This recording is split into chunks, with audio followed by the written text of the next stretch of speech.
Hi again. So today we're going to start off our literacy lesson with a little bit of work on understanding what prefixes are. Prefixes are letters which are joined to the beginning of the word to make it be used in a different way. For example, this question here says to add 2 letters to the word happy to make a word that means not happy. So if I think about what word means not happy, that wouldn't be changing that word, it would be adding something to the start of it. We went to a football game, our team lost, and I was very happy. Well, obviously, if you were happy about your team losing, that'd be a bit strange. What would you be instead? And what letters would you add? You would add the letters U and N to make it unhappy. We went to the football game, our team lost, and I was very unhappy. Now, thinking about that prefix un, can you think of any other words which un can be added to make different words? Pause the video now and have a think of how many you can come up with, and I'll show you some of the ones that I've come up with. Okay, so the words I've come up with: unreliable means not reliable, can't be trusted. Unusual, a bit strange, not usual. Unattractive, oh, that was a word that we looked at in Monday's lesson, wasn't it? Unattractive means not very pretty.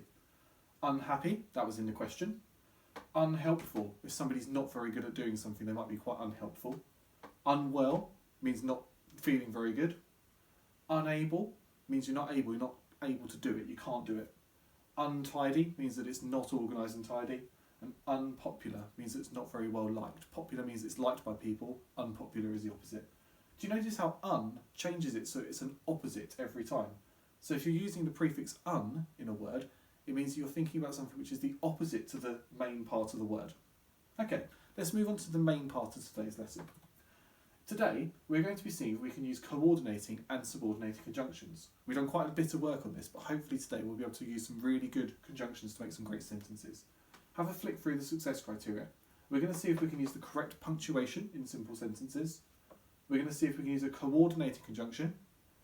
We're going to see if we can use a subordinating conjunction correctly. And we're going to see, maybe as a challenge, if we can begin a sentence with a subordinating conjunction. We'll see how we can structure the sentence so we can do that. So, first of all, I'd like to make a list of all the conjunctions that you can remember. I've got quite a few hidden behind here. I want you to pause the video now and see if you can think of as many conjunctions as you possibly can, and see if you can get all the ones that I've got. So on your list, have you got all of these conjunctions?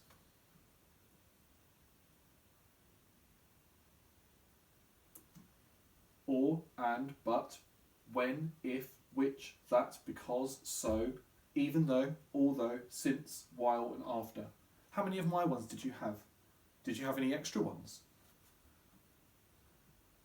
How can you tell whether one of these conjunctions is coordinating or subordinating? Well, if you coordinate with somebody, it means you go along with them. So coordinating conjunction is a conjunction where both parts of the sentence will make sense by themselves, but they coordinate with that conjunction in the middle.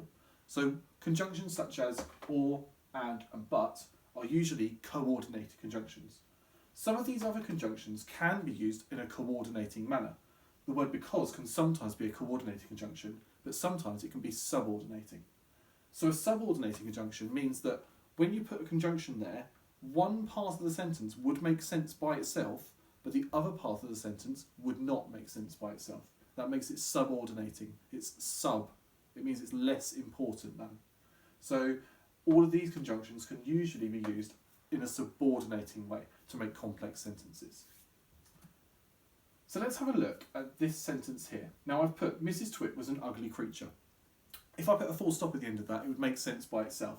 But I want to see if we can add a conjunction to add extra detail about that. So Mrs. Twit was an ugly creature. How could you end that sentence? Pause it and have a think.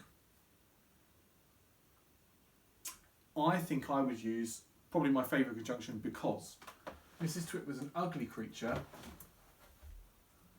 because she had a glass eye and she had so many evil thoughts.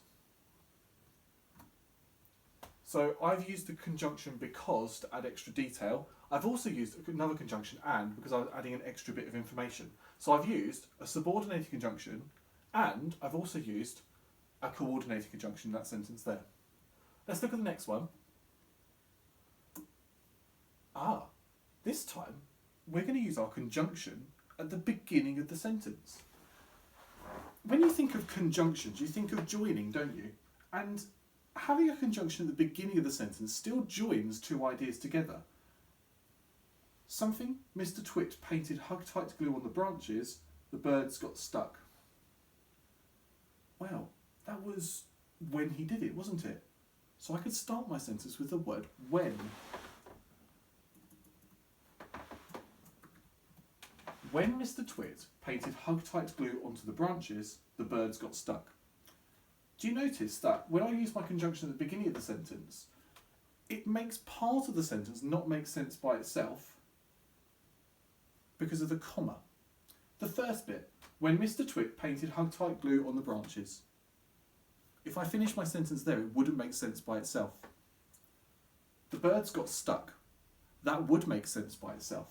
So because of that, when is used as a subordinating conjunction at the start of the sentence. And you can use subordinating conjunctions at the beginning of the sentence. Some of them are easier than others. I think it's quite easy to start a sentence sometimes with when, with if, and because. Those are three of the easiest ones.